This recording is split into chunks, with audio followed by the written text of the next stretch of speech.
मेरा नाम चा उन्युक है और अगर गरीबी कोई कंपटीशन होती ना तो मेरी फैमिली शायद कई सालों से वर्ल्ड चैंपियन होती। हमारा घर शहर के सबसे गरीब इलाके में था। घर भी क्या, एक टूटी हुई झोपड़ी थी जिसकी छत बारिश के मौसम में हर जगह से टपकती थी। कई बार तो रात में हमें बाल्टी रखकर सोना पड़ता था ताकि पानी पूरे फर्श में न फैल जाए। सर्दियों में ठंडी हवा दीवारों के छेदों से अंदर आती थी और गर्मियों में ऐसा लगता था जैसे झोपड़ी के अंदर कोई तंदूर जल रहा हो। मेरे पापा दिन रात काम करते थे लेकिन फिर भी इतना ही कमा पाते थे कि किसी तरह 3 लोगों का पेट भर सके। मम्मी पुराने कपड़े सिलकर कुछ पैसे कमाती थी। हमारे घर में कभी लग्जरी नाम की चीज नहीं रही। मेरे लिए नए कपड़े खरीदना भी किसी फेस्टिवल जैसा होता था। लेकिन इन सब के बावजूद मैं पढ़ाई में बहुत अच्छा था। हमारे कंट्री में मिडिल स्कूल तक पढ़ाई कंपलसरी थी, लेकिन उसके बाद अगर पैसे नहीं हो तो पढ़ाई छोड़नी पड़ती है। लेकिन मेरी इंटेलिजेंस की वजह से मुझे हाई स्कूल तक स्कॉलरशिप मिली हुई थी। यही वजह थी कि मैं अभी भी स्कूल जा पा रहा था, वरना मेरी किस्मत भी बाकी गरीब बच्चों जैसी होती जो कम उम्र में ही मजदूरी करने लगते हैं। मैं हमेशा सोचता था कि बस समहाउ पढ़ लिख कर सक्सेसफुल बन जाऊं, फिर मम्मी पापा को इस गरीबी से बाहर निकाल लूंगा। लेकिन मुझे बिल्कुल अंदाजा नहीं था कि मेरी जिंदगी एक दिन में पूरी तरह बदलने वाली है। उस दिन भी मैं हमेशा की तरह स्कूल से घर वापस लौट रहा था। मेरे हाथ में पुराने बुक्स थे और दिमाग में फ्यूचर की टेंशन। स्कूल में बाकी बच्चे ब्रांडेड शूज पहनते थे और एक्सपेंसिव फोन्स इस्तेमाल करते थे, जबकि मैं अपने पुराने शूज को छुपाने की कोशिश करता था ताकि कोई उनका मजाक न उड़ाए। कई लोग मुझे गरीब जीनियस बोलकर चिढ़ाते थे, लेकिन मुझे आदत पड़ चुकी थी। मैंने हमेशा खुद से कहा था कि इंसल्ट अभी सह लो, एक दिन यही लोग रिस्पेक्ट।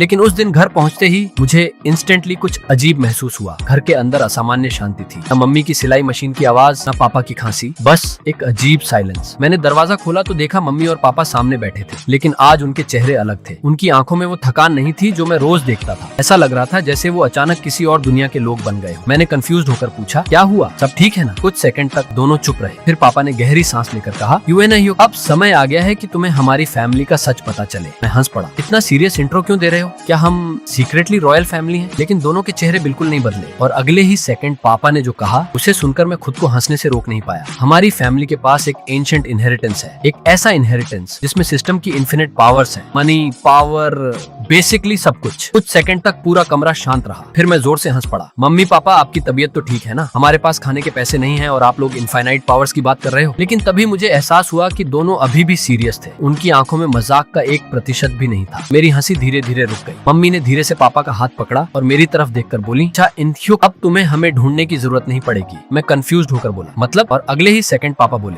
हम दोनों वर्ल्ड टूर पर जा रहे हैं। मेरा दिमाग लिटरली बंद पड़ गया। क्या? मैंने शॉक्ड होकर कहा, वर्ल्ड टूर? हम? पापा, हमारे घर की छत टूट रही है। कल ही आपने कहा था पैसे नहीं है। लेकिन वो दोनों सरप्राइजिंगली काम थे। मम्मी मुस्कुराई और बोली, अब हमारे पास इतना पैसा है कि 7 पीढ़ियां भी खत्म नहीं कर पाएंगे। मेरे पूरे शरीर में सिहरन दौड़ गई। मैं ऑलमोस्ट गुस्से में चिल्लाया, अगर ऐसा था तो हम इतने साल गरीबी में क्यों जी रहे थे? आपको पता है मैंने कितनी बार भूखे पेट सोया है? लेकिन उन्होंने मेरे सवाल का जवाब नहीं दिया। अभी अचानक बाहर से इतनी तेज आवाज आई कि पूरी झोपड़ी हिल गई। हवा का दबाव इतना तेज था कि दीवारों की धूल नीचे गिरने लगी। मैं डर कर बाहर भागा और अगले ही सेकंड मेरी आंखें शॉक से फैल गईं। हमारी टूटी हुई झोपड़ी के सामने एक विशाल ब्लैक हेलीकॉप्टर खड़ा था। उसके ब्लेड्स इतनी तेज घूम रहे थे कि पूरी बस्ती की धूल हवा में उड़ रही थी। आसपास के सारे लोग अपने घरों से बाहर निकल आए थे। कुछ बच्चों ने शायद पहली बार जिंदगी में हेलीकॉप्टर देखा था। फिर हेलीकॉप्टर का दरवाजा खुला और ब्लैक सूट्स पहने कुछ लोग बाहर निकले। उनका ऑरा इतना डेंजरस था कि आसपास खड़े लोग ऑटोमेटिकली पीछे हट गए। उनमें से एक आदमी आगे आया और उसने मेरे पापा के सामने सिर झुका दिया। Sir, everything is ready. मेरे दिमाग ने वही काम करना बंद कर दिया। सर? उसने मेरे पापा को सर कहा। मैंने पापा की तरफ देखा, लेकिन अब वो वही गरीब मजदूर नहीं लग रहे थे जिन्हें मैं जानता था। उनकी आंखों में अचानक अथॉरिटी थी, पावर थी, ऐसा ऑनरा था जो मैंने पहले कभी महसूस नहीं किया था। तभी मम्मी मेरे पास आई और उन्होंने अपनी जेब से एक छोटी सी एंशिएंट लुकिंग बॉटल निकाली। बॉटल के अंदर पर्पल रंग का लिक्विड था जो हल्का हल्का चमक रहा था। ऐसा लग रहा था जैसे उसके अंदर कोई गैलेक्सी घूम रही हो। मम्मी ने वो बॉटल मेरे हाथ में रखी और बोली, इससे पी लेना, ये तुम्हारी असली जिंदगी की शुरुआत है। मेरे पूरे शरीर में चिल्स दौड़ गए। मैंने कंफ्यूज होकर पूछा, ये क्या है? लेकिन उन्होंने सीधा जवाब नहीं दिया। तभी पापा हेलीकॉप्टर की तरफ बढ़े, फिर अचानक पीछे मुड़े और जोर से बोले, चा इन्ह्यू, जितना पैसा खर्च कर सको करो, अब तुम्हें किसी चीज की चिंता करने की जरूरत नहीं है। मैं चिल्लाया, रुको,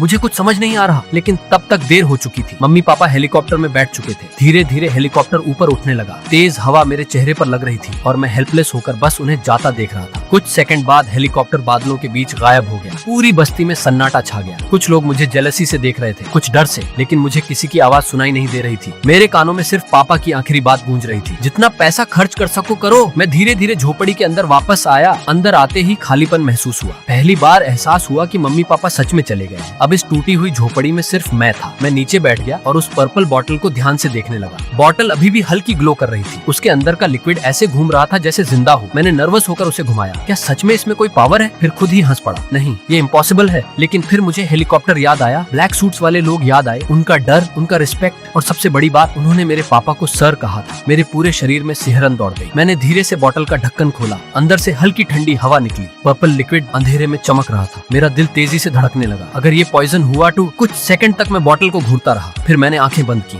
जय श्री राम, और पूरी बॉटल एक ही सांस में पी गया। लिक्विड मेरे गले से नीचे उतरा। कुछ सेकंड कुछ नहीं हुआ। मैंने ऑकवर्ड साइलेंस में इधर उधर देखा। बस मैंने अपने हाथ देखे। ना कोई पावर, ना कोई ट्रांसफॉर्मेशन। मैं इरिटेशन में हंस पड़ा। ग्रेट, मतलब मेरे माँ बाप मुझे छोड़कर भाग गए और जाते जाते मुझे कोई वियर्ड जूस पिला गए। लेकिन धीरे धीरे मेरी हंसी गायब होने लगी, क्योंकि रियलिटी सामने थी। घर की सारी सेविंग्स गायब थी। मम्मी पापा भी चले गए थे और मैं पूरी दुनिया में अकेला रह गया था। उस रात मैं फर्श पर लेटा छत को देखता रहा। बारिश का पानी धीरे धीरे टपक रहा था। हर बूंद की आवाज कमरे में गूंज रही थी। मैं लगातार सोच रहा था, अगर उनके पास सच में इतनी पावर थी तो उन्होंने मुझे इतने साल गरीबी में क्यों रखा? क्यों मुझे स्ट्रगल करने दिया? क्यों मुझे हर दिन इंसल्ट सहने दी? और सबसे बड़ी बात, उन्होंने मुझे छोड़ क्यों दिया? सोचते सोचते कब मेरी आंख लग गई मुझे पता ही नहीं चला। लेकिन उसी रात मेरे शरीर में कुछ बदलना शुरू हो चुका था। नींद में ही मेरे पूरे शरीर से हल्की पर्पल एनर्जी निकलने लगी। धीरे धीरे वो एनर्जी और तेज होने लगी। पूरा कमरा हल्की बैंगनी रोशनी से भर गया। ऐसा लग रहा था जैसे मेरे शरीर के अंदर कोई हिडन पावर जाग रही हो। फिर अचानक मेरे सामने हवा में एक नोटिफिकेशन उभरी। Host triggered the system, shadow system activated at maximum level.